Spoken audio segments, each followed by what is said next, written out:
Hello and welcome. My name is Mark Blatstein, the physician founder of Physician Presentence Report Service. Today I'm going to review First Step Back, an interview regarding earned time credits updates, and it's going to explain, as I said, First Step Back, Second Chance Act, computation of earned time credits, which, according to the subject expert Rick Stover, assistant director to the Federal Bureau of Prisons, is working correctly. We may disagree with that, but this is the interview. You can see it on the Federal Bureau of Prisons website. You can also see it right here on my site. It's a half hour. I don't need to play it for us right now. Overview. His take is that the calculations of the earned time credits was a software issue, which we all pretty much understood somehow. Now, the First Step Back earned time credits are being done correctly. We may not agree universally across the country. Reentry services, they're moving, what they're doing is that they move people, inmates into the residential reentry center and or to home confinement. It's improving, but it's not great. Yet, right before it, he says that it's being done correctly. But on paper, what should happen, according to the memo from the warden marshal, was that individuals are sent to halfway houses if they need the time to be able to get a job, get a place to live, to get back on their feet. It's not easy. Then, if they are eligible for home confinement, the halfway house is still responsible for them, and you're still under the control of the Federal Bureau of Prisons. They'll move you to the halfway house. That frees up beds. Second is that if the individual comes into the halfway house and is eligible right away for home confinement, then again, they can move the individual to the home confinement, but that now frees up beds for more individuals on the prison side who are incarcerated to move into the community. The Designation and Sentencing Computation Center started a triage team initially when the new warden was hired, and they did it with the Reentry Services Division.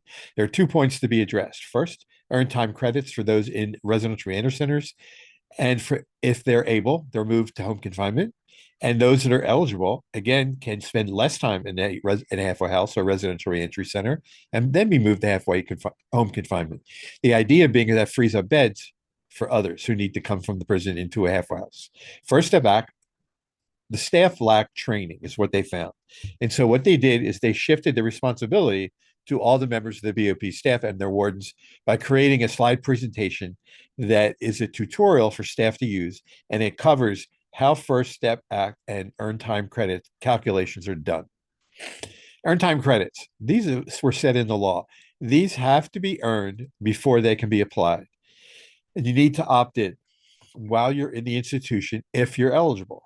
In the old way, as he stated, is that the case managers would wait until an individual completed a program and then provide those credits. It was a flawed process because what happened is that between the time that the individual completed the program and that was then passed on to the Grand Prairie, Texas, for a referral to be approved. By the time that approved referral came back, okay to move the person to either home confinement or halfway house, the person's been in prison too long. And so it was making everyone crazy. And so the language under the First Step Act, he said, well, it deals with will and shall. These credits will and shall be applied. So if you're an attorney, you understand there's a meaning here. I'm not an attorney. The Bureau of Prison feels that if you're placed late into the residential reentry center, to them, it's not really catastrophic because you still have more to go on your sentence. You still have your sentence to serve. But to the person who's waiting to move, they're missing the bigger picture. This is a critical time. They have family, possibly.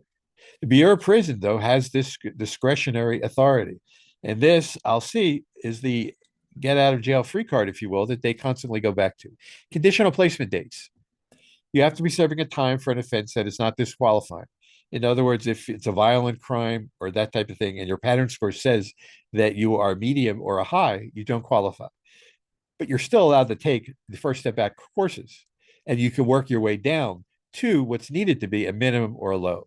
As we're calculating these dates, there should be no expectation on the part of inmates that this was a guarantee. It's true. We can't guarantee or promise anything for sure in life, but they already know that the system is not really working 100%. And I'm saying it's going to be a year, maybe longer.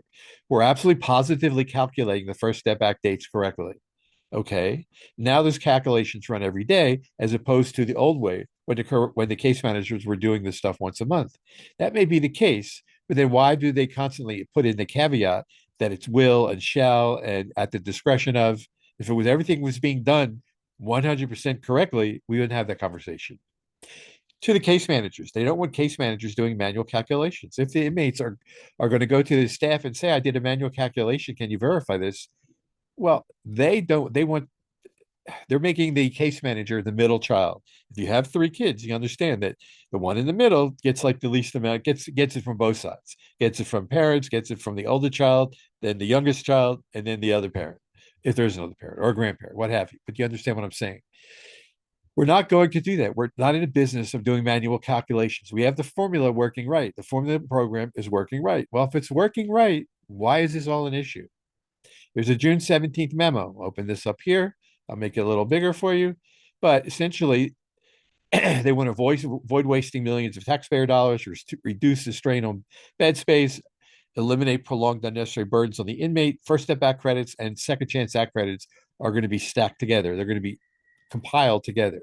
Conditional base placement dates are done on the projected credit that's going to accrue. This is not including good time credit, stable housing, community reintegration readiness. All of this goes into that particular mix. Inmates who need halfway house will go there. Those who don't need it and are eligible can go directly to home confinement.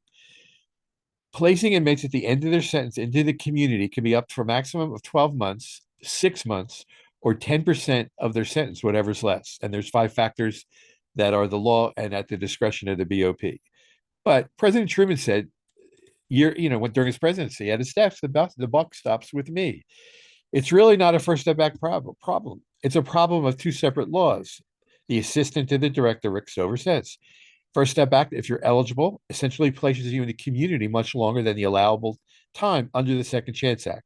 So the easiest way they describe it is for every 30 days, you get 15 days in the community or 15 days off your sentence. That would be the first 365 days.